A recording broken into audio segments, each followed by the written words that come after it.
আমার আল্লাহ বলে এই জমিনটা আমি পুরা তামা বানা দিব।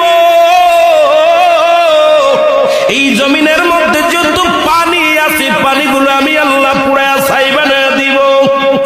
যেদিন কিচ্ছু বলতে কিচ্ছু থাকবে না,